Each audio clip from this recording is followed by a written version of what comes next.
There's been a break in a murder case that has stumped police for 2 decades.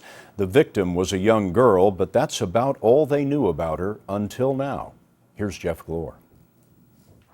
This area wasn't, built up as it is now. For more than 20 years, Jerry Giorgio worked the most personal case of his 5-decade-long career.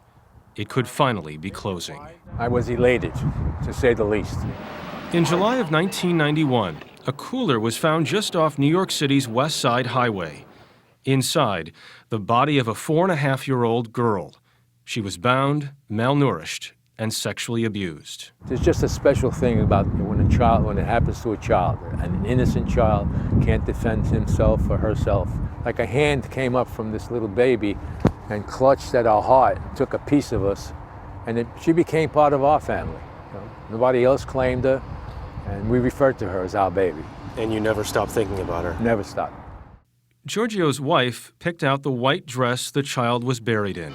500 people came to her funeral, arranged by the handful of detectives working the case. She couldn't be identified, so she was known as Baby Hope until yesterday. New York City Police Commissioner Ray Kelly announced they have an ID.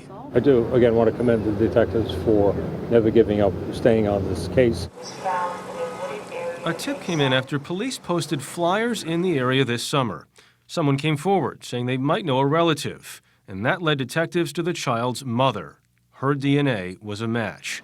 For the time being, police are not releasing Baby Hope's name, nor the name of the mother or father, fearing it might compromise the investigation. Were there times when you thought this case was never going to be solved? No.